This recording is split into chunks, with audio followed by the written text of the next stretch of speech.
Hoy hablamos de la fiesta de Santiago, apóstol mata moros, mata indios. Y para esta fiesta nos vamos a Lampa, ubicada en el departamento de Puno, al sur de Perú, una ciudad pequeña con 11.000 almas, conocida como la ciudad rosada o la ciudad de las 7 maravillas. El 25 de julio de 1678 se fundó esta ciudad con el nombre de Santiago de Lampa, y así su aniversario se festeja el 25 de julio. Se va de Cusco hacia Puno, de Puno hacia Juliaca y después a Lampa. Son más o menos 1 hora y media para llegar de Puno a Lampa. Existe en el Archivo General de Indias en Sevilla un documento que indica que el templo original de Santiago, apóstol de Lampa, fue construido entre 1675 y 85.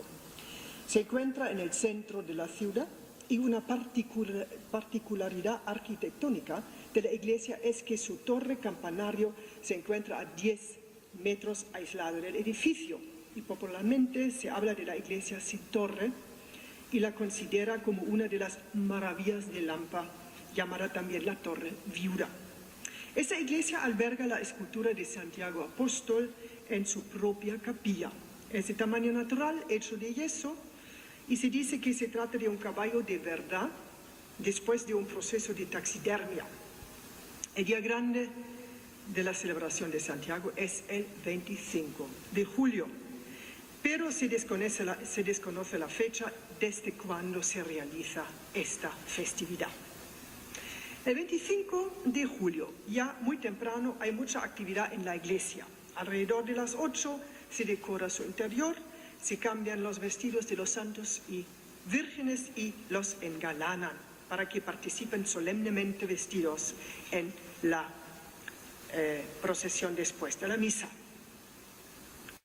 En el templo se encuentran varios santos, evangelistas, diferentes estatuas de Cristo y vírgenes, Santa Rosa, un crucificado, San Marcos, etc. Y la misa está anunciada para las 11 de la mañana y la procesión 1 hora más tarde. Estos no son todos los santos, faltan todavía muchos, me explican algunos fieles. Faltan los de las localidades y de los pueblos de la provincia de Lampa. A las 9 de la mañana el interior del templo está lleno de industriosas y ruidosas actividades. Me encuentro más en un taller que en una iglesia. A la Sagrada Familia se le están cambiando sus vestidos. El traje cotidiano se reemplaza por el festivo, con agujas y pinzas se convierten telas de satín en ropa y estolas y bucles rebeldes se pegan con saliva. A San Antonio de Padua se le intenta clavar con la ayuda de un taladro. Por encima de otra mesa sufre alteraciones el equilibrio y un pequeño taco de madera debe poner remedio. Otros decoran las mesas con frutas de verdad, con plátanos, naranjas, manzanas y pequeños panes, entre los que se colocan velas. Y fuera de la iglesia, en su patio, a la izquierda y a la derecha, se colocan más santos y vírgenes sobre mesas. A las 10:30 la población de Lampa todavía está metida profundamente en preparaciones. Además, como cada año, se espera al obispo de Puno. Hay unos que se van de santo en santo rezando, tocando cada uno con la mano o dándoles un beso.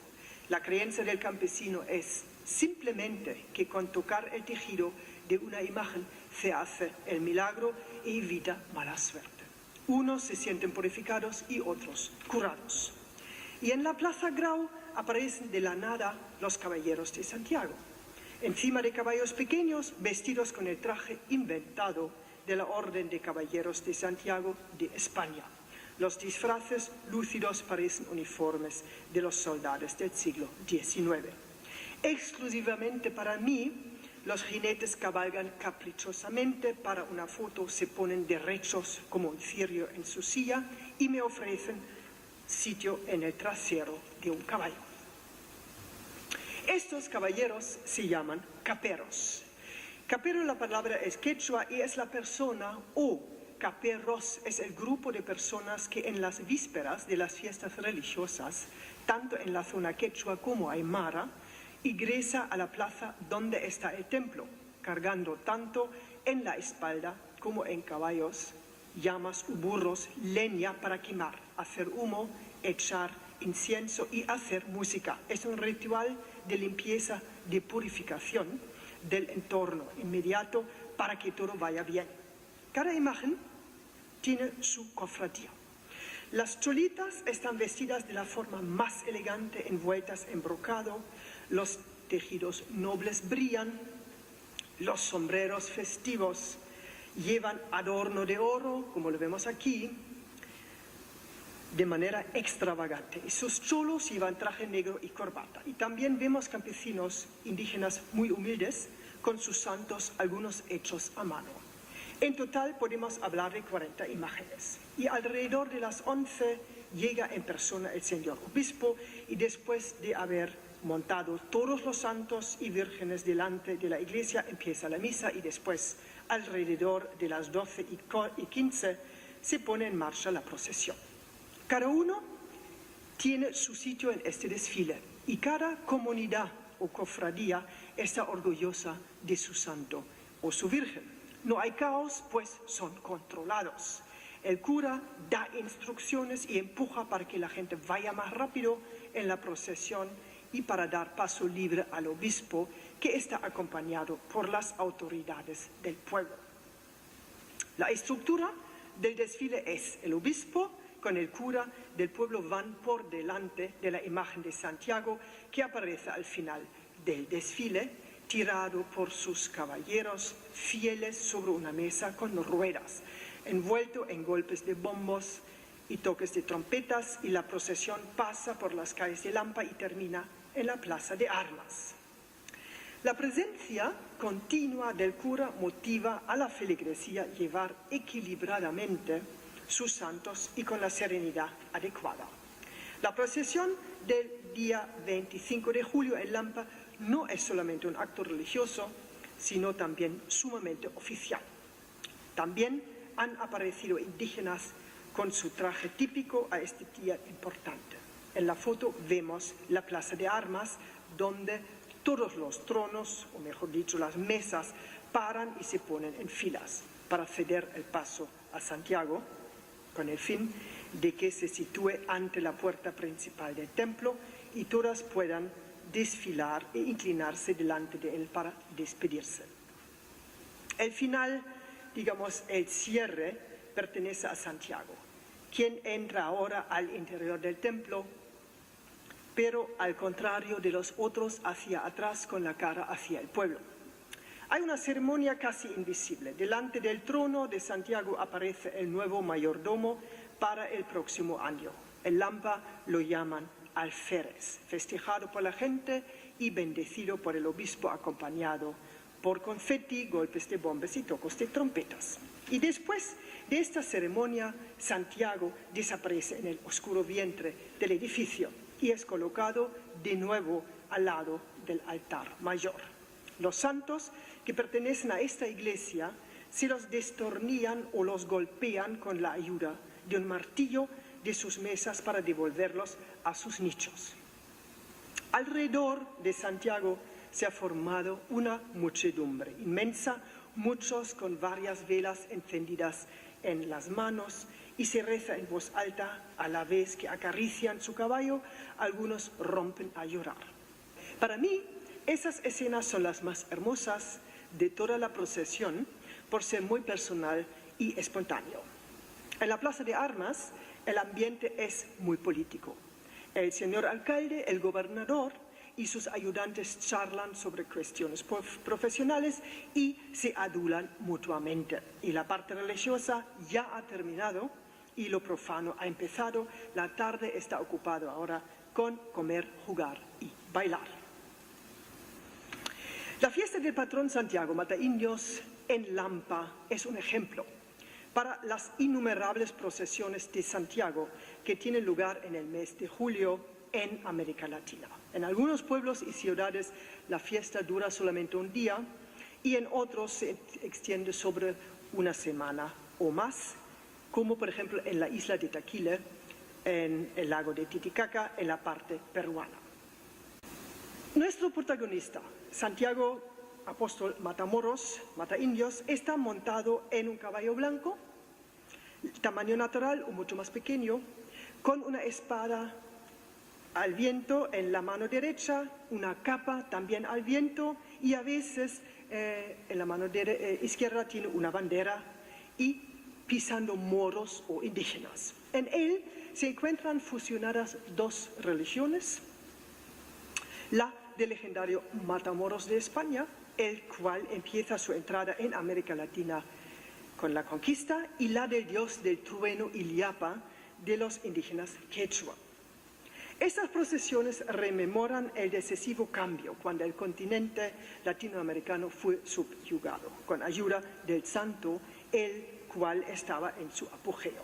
En Latinoamérica sigue ejerciendo, como ya en España, su oficio como matapagano, pero por el cambio del continente y de la etnia, su sobrenombre fue adecuadamente adaptado. En vez de Santiago Matamoros, se llama ahora Santiago Mataindios. Para lo que Santiago Matamoros necesitaba 500 años, en España lo logró en menos de 60 años en América Latina. El refrán encuentra aquí su confirmación: la práctica hace al maestro. En cuanto a Perú y Bolivia, es decir, del Imperio Inca de entonces, una de las primeras pruebas escritas y grabadas de su presencia en América Latina se encuentra en el primer nuevo Crónica y Buen Gobierno de Felipe Guamapulo de Ayala. Él está representado con yelmo y coraza, y su autor nos relata sobre un milagro ocurrido con Santiago y escribe: Señor Santiago Mayor de Galicia, apóstol de Jesucristo, en esta hora que estaba acercado los cristianos, hizo otro milagro, Dios, muy grande, en la ciudad de Cusco. Dicen que lo vieron a vista de ojos, que abajó el Señor Santiago con un trueno muy grande, como rayo cayó del cielo a la fortaleza de Inga llamado Sacsayhuamán. Y como cayó en tierra, se espantaron los indios y dijeron que había caído Illapa, trueno y rayo del cielo. Y así abajó el Señor Santiago a defender a los cristianos. Así como Guamapulo de Ayala nos informa cómo en aquel entonces ya se había establecido un estrecho paralelismo entre la figura del santo cristiano y la de su dios del trueno, Illapa, con lo cual identificaron. Y desde ese periodo, el culto que se rendía a Illapa en la antigüedad precolombina fue trasladado a Santiago. Y aún hoy se puede ver en los campos andinos pequeñas capillas levantadas a Santiago, en los lugares en que cayó algún rayo. Aquí vemos nuestro Santiago, ya como hemos dicho, caballo blanco, su espada en la mano derecha, la capa al viento, y pisando aquí paganos, como lo vemos son menos indígenas, pero paganos de todos modos. Y en la historia natural y moral de las Indias de Acosta, también siglo XVI, leemos: los ingas, señores del Perú, después del Viracocha y del Sol, la tercera huaca o adoratorio y demás veneraciones ponían al trueno, al cual llamaban por 3 nombres: Chucuya, Catuilla y Intillapa, fingiendo que es un hombre que está en el cielo con una onda y una porra, y que está en su mano el llover y granizar y tronar y todo lo demás que pertenece a la región del aire, donde se hacen los nublados. En la historia general del Perú de Morúa, también siglo XVI, nos enteramos de que también le llaman Santiago, el rayo, por causa de haber visto en la conquista del Cusco al bienaventurado apóstol Santiago, patrón de nuestra España, pelear contra los indios y en favor de los españoles con espada de fuego que despedía de sí muchos rayos.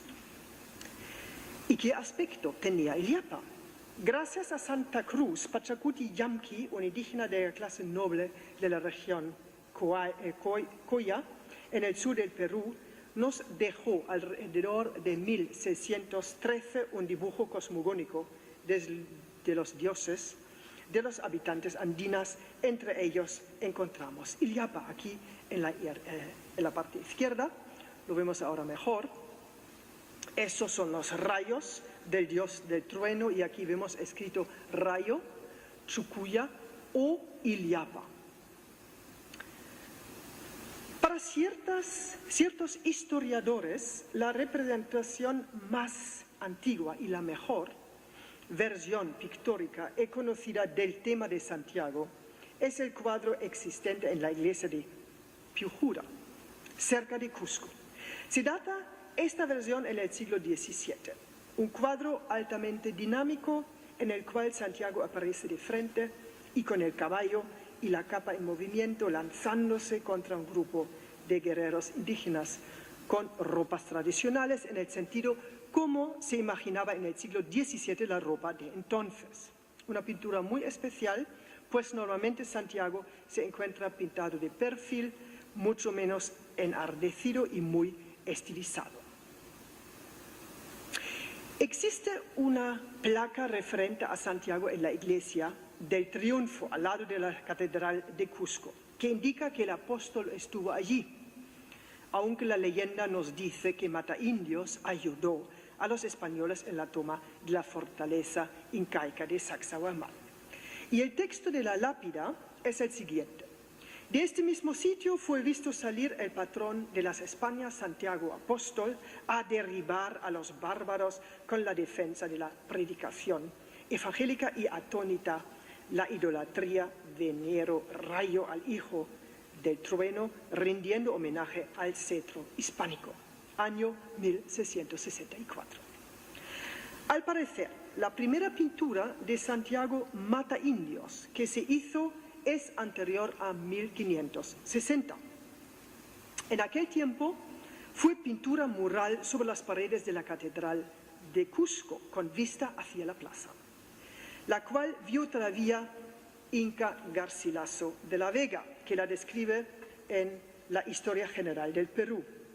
En el hastial de aquel templo que sale a la plaza pintaron al señor Santiago encima de un caballo blanco con su adarga embrazada y la espada en la mano. La espada era culebreada y tenía muchos indios derrumbados a sus pies, muertos y heridos, y los indios viendo la pintura decían: un viracocha como este era el que nos destruía en esta plaza.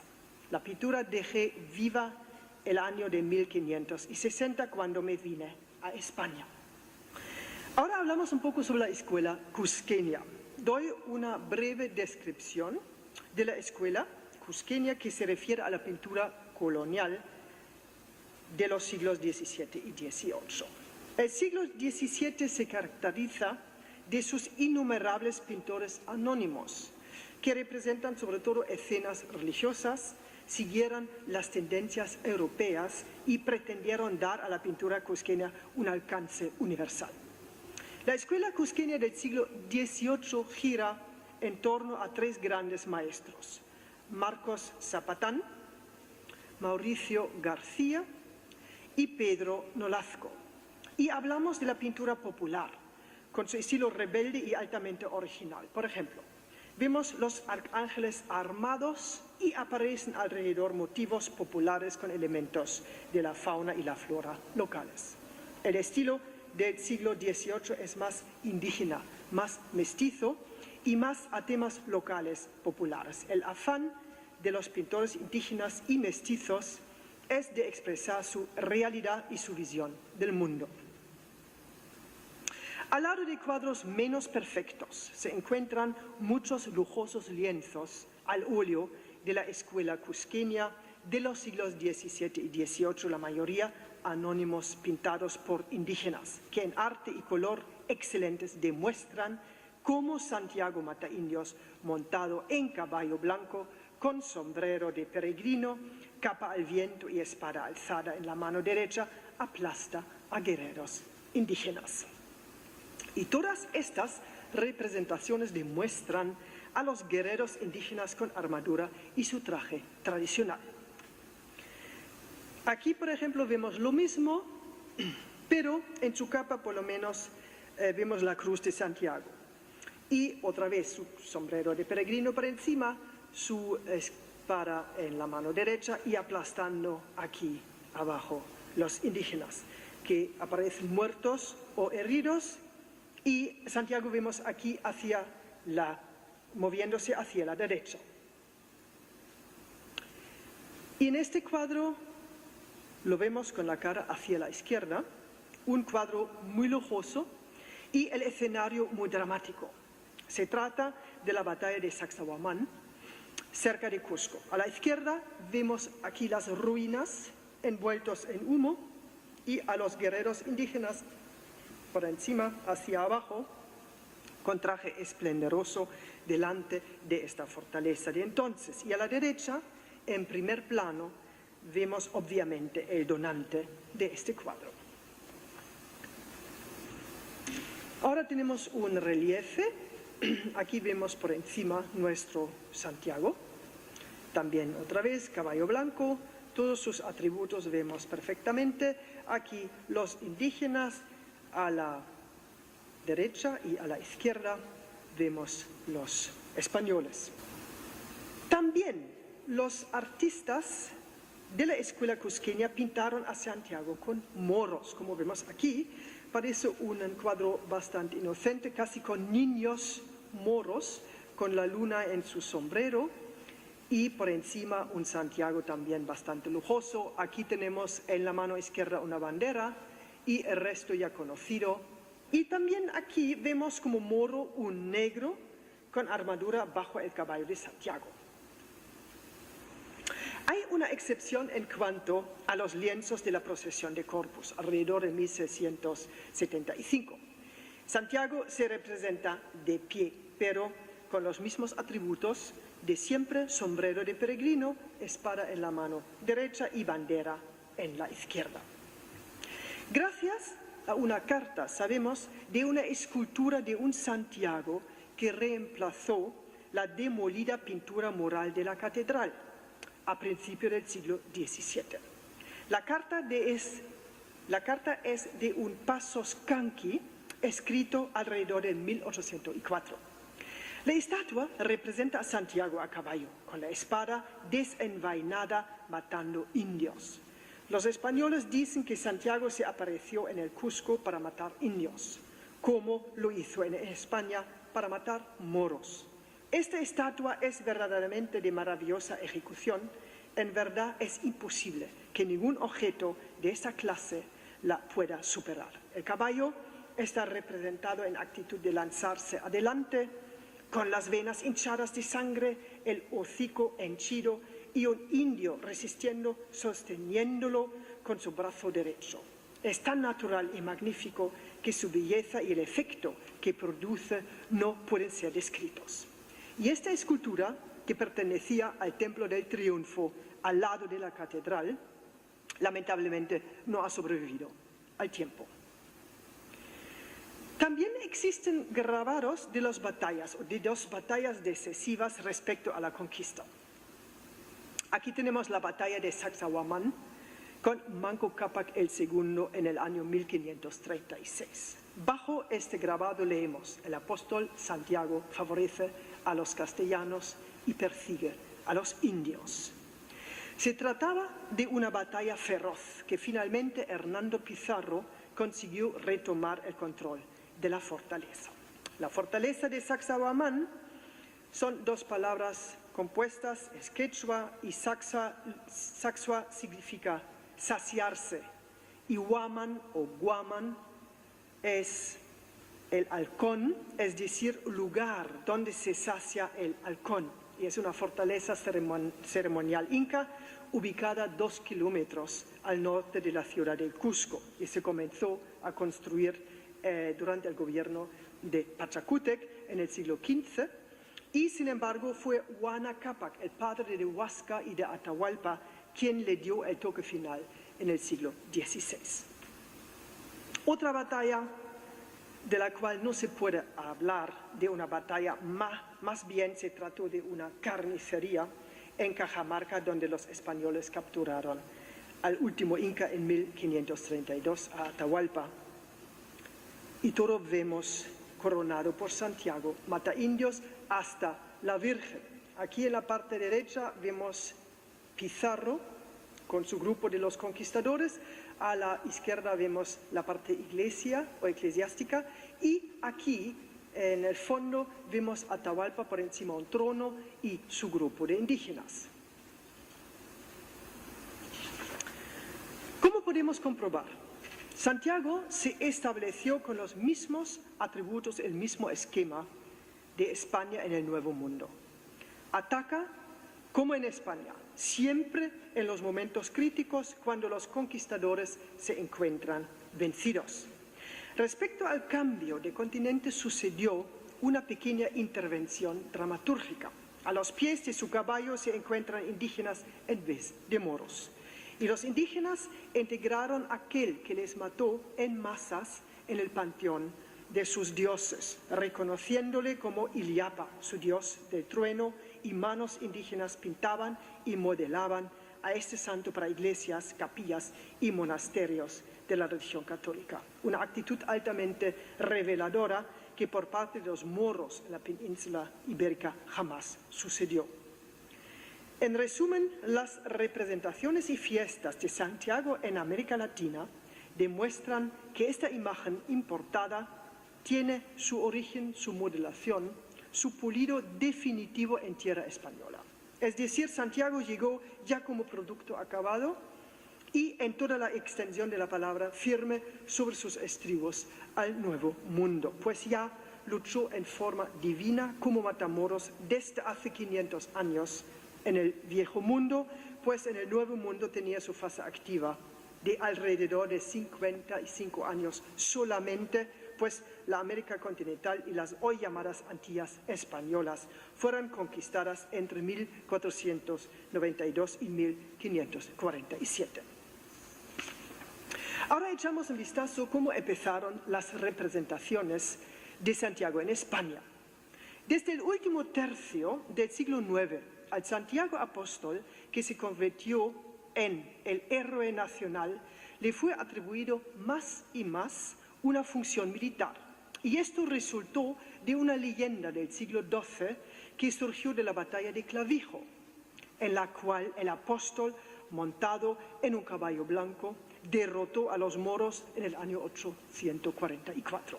Así recibió el sobrenombre Matamoros, y es decir, del simple predicador subió hacia el Santiago Matamoros, convirtiéndose en el símbolo del combate contra el Islam. El grito de guerra del ejército español fue Santiago y cierra España. Este nos acuerda de Cervantes. La segunda parte, capítulo 58, cuando Sancho Panza pregunta a Don Quijote: ¿y qué quería que vuestra merced me dijese? ¿Qué es la causa por que dicen los españoles cuando quieren dar una batalla, invocando a aquel San Diego Matamoros? Santiago y cierra España. ¿Esta, por ventura, España abierta? Y de modo que es menester cerrarla. ¿O qué ceremonia es esta? Simplicísimo eres, Sancho, respondió Don Quijote, y mira, que este gran caballero de la Cruz Bermeja háselo dado Dios a España por patrón y amparo suyo, especialmente en los rigurosos trances que con los moros los españoles han tenido, y así le invocan y llaman como a defensor suyo en todas las batallas que acometen, y muchas veces le han visto visiblemente en ellas, derribando, atropellando, destruyendo y matando los agarrenos escuadrones. Y de esta verdad te pudiera traer muchos ejemplos que en las verdaderas historias españolas se cuentan. Volvemos al siglo XII, mirando al Códice Calixtinos, así llamado porque su compilador se lo atribuyó al Papa Calixto II, y este documento se custodia en la Catedral de Santiago de Compostela. Y aquí vemos así representado al héroe máximo de la conquista, muy sencillo, modesto, casi parece a un Cristo, montado en un caballo blanco, con su espada en la mano derecha, bandera en la izquierda y en el fondo conchas. La Concha de Vieira pasó a llamarse Concha de Santiago. ¿Por qué? Cuando los peregrinos llegaban a Santiago de Compostela, se les entregaba un pergamino que les confirmaba como tales y se les colocaba sobre su sombrero y capa la Concha de Vieira, que demostraba su estancia en Santiago al regreso a sus pueblos de origen. Y también es símbolo del cambio espiritual operado en el peregrino. De hecho, existía un importante mercado en la ciudad de Santiago en torno a la comercialización de las conchas de Vieira, cuya venta fuera de esa ciudad estaba escrupulosamente prohibida bajo amenaza de excomunión de la Iglesia Católica. En los distintos establecimientos de la ciudad se vendían no solo conchas auténticas traídas desde las playas de Galicia, sino toda una variante de pequeñas conchas peregrinas en distintos materiales que se vendían a modo de souvenirs, amuleto y recuerdo para los familiares y amigos de los peregrinos y visitantes de la ciudad. Finalmente, existe otra posible versión de su significado. Sería que la Concha de Vieira, como símbolo de Venus, significa el renacer de una persona, su resurrección, es decir, la muerte o superación del egoísmo y egocentrismo para dar paso al auténtico yo, sencillo y humilde, que al fin y al cabo es la lección que se debería aprender realizando el peregrinaje a Santiago y también la gran lección de la peregrinación del ser humano por esta vida. En esta pintura mural vemos a Santiago contra los moros. Es en la iglesia de Santa Eulalia, cerca de Águila de Campos, fines del siglo XV. Izquierda vemos Santiago montado, como ya conocemos, en caballo blanco con su espada en la mano derecha, y parece también que allí en la mano izquierda tenía una bandera. Aquí vemos su sombrero de peregrino y decorado con la concha de Vieira. Y a la izquierda vemos 3 moros que parecen heridos. Y ahora vamos, claro, al lugar natal, a Santiago de Compostela, el hallazgo legendario de la tumba de Santiago. El descubrimiento de la tumba de Santiago el Mayor en el año 813, quizá un poco más tarde, es atribuido al obispo Teodomiro de Iria Flavia. Murió en 847, quien, desde luego, informó inmediatamente a Alfonso II de aquel hallazgo regalado del cielo, quien entonces, con toda la seguridad, acudió a galope tendido desde Oviedo hasta aquel lugar santo. Las emociones no las conocemos, pero un resultado. Alfonso II, con el sobrenombre El Casto, hizo construir en el 829 la primera capilla o iglesia sobre este lugar, los cimientos para la edificación posterior de la catedral. 1078 empezó su construcción y la veneración extrema de este apóstol. Está documentado que alrededor de 930 había ya peregrinos del sur de Alemania que se iban a Santiago de Compostela. Y vemos aquí también Santiago como lo conocemos, jinete, espada en alto y en la mano derecha en un caballo, por supuesto, blanco y aplastando moros. Y después de la conquista de América Latina encontramos a Santiago todavía. Santiago fue utilizado también en el siglo XIX, como lo vemos en este cuadro con el título Santiago mata patriotas. Anónimo y se encuentra en el Museo Nacional del Banco Central en Quito, Ecuador. Nos damos cuenta que Santiago no perdió su valor como combatiente hasta el siglo XIX. Muchísimas gracias.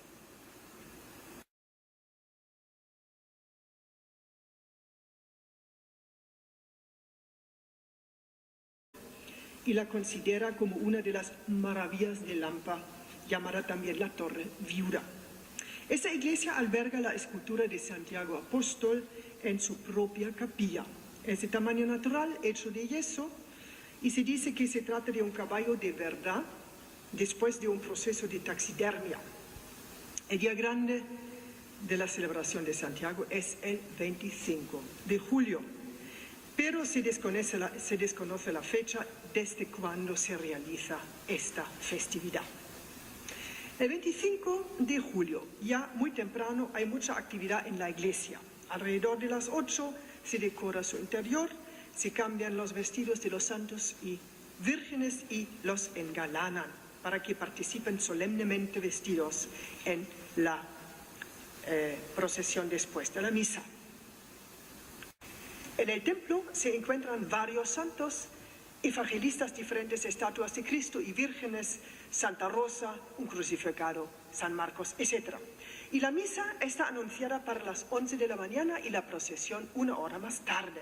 Estos no son todos los santos, faltan todavía muchos, me explican algunos fieles. Faltan los de las localidades y de los pueblos de la provincia de Lampa. A las 9 de la mañana el interior del templo está lleno de industriosas y ruidosas actividades. Me encuentro más en un taller que en una iglesia.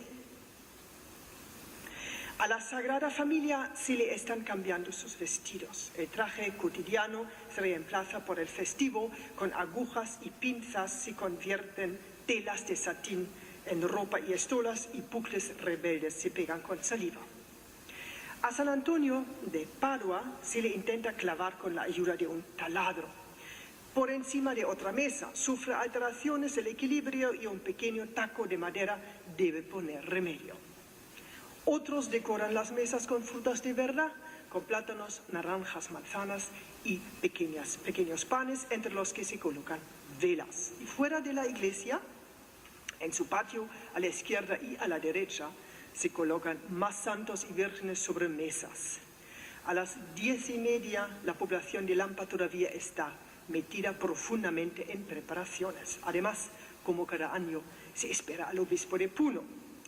Hay unos que se van de santo en santo rezando, tocando cada uno con la mano o dándoles un beso.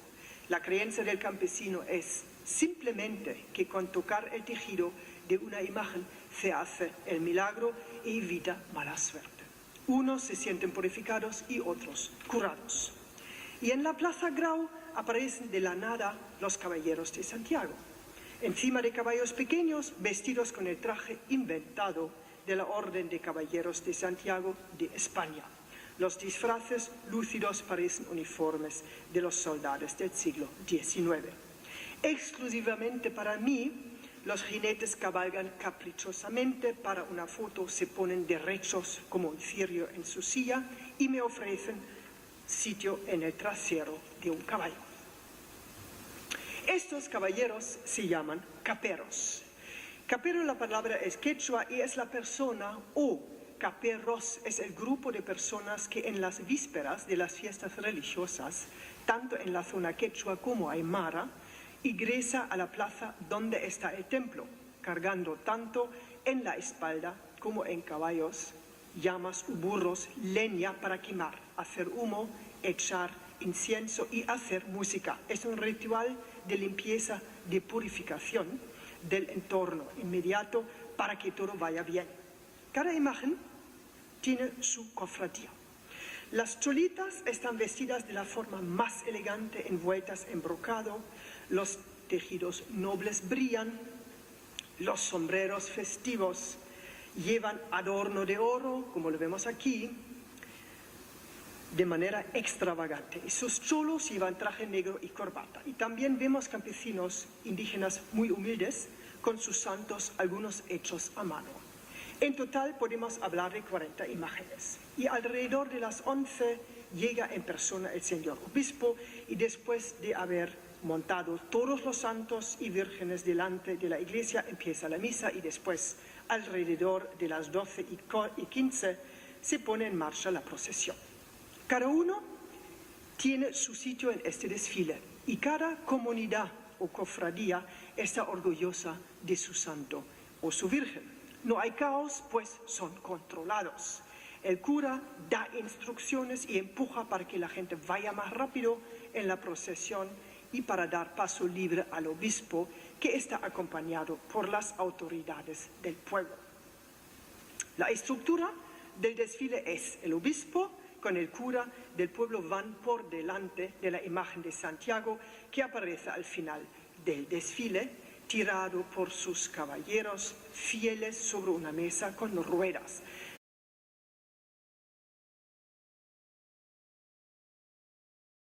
Hoy hablamos de la fiesta de Santiago, apóstol mata moros, mata indios.